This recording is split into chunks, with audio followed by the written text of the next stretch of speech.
Video games. What do you think about video games? Is the feeling that you locked yourself in a room and play video games in there for 5 whole hours?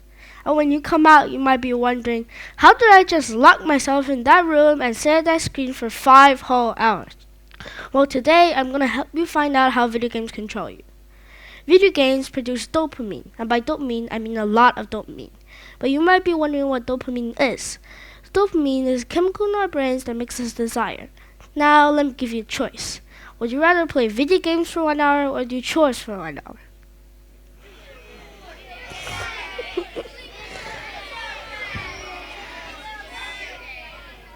Of course, you would choose to play video games, right? Because it produces way more dopamine than doing chores. But you just say, oh, so what? It's not as important. Well, you might find out that dopamine is way more important than you think.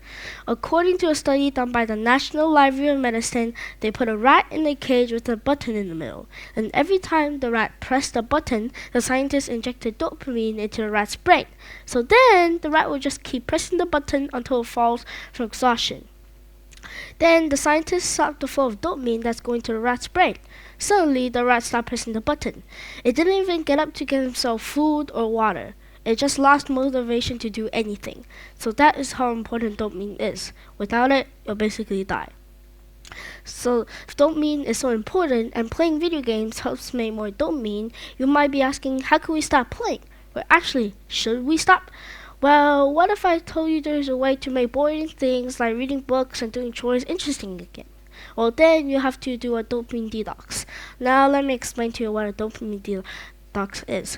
Imagine you're going to the best restaurant in town for every day of your life. And then soon after you're plain bowl of rice. Of course you refuse, right?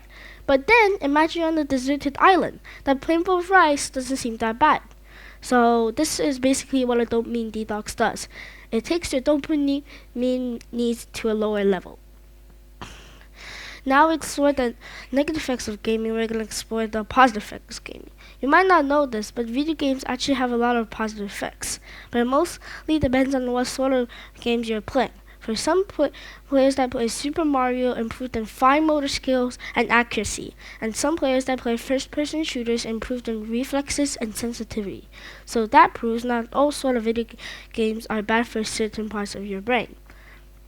But still, after all that, you might find the urge to play video games constantly too hard to control.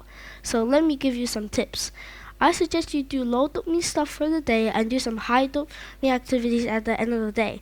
That helps you organize what you're doing and not play too much video games. So now, have a think about video games and how you thought about them before. Do you finally see and understand how harmful video games can be to your brain? On the other hand, I hope you understand the positive effects of gaming too. So if video games are good for you or bad for you, the truth is up to you. Thank you.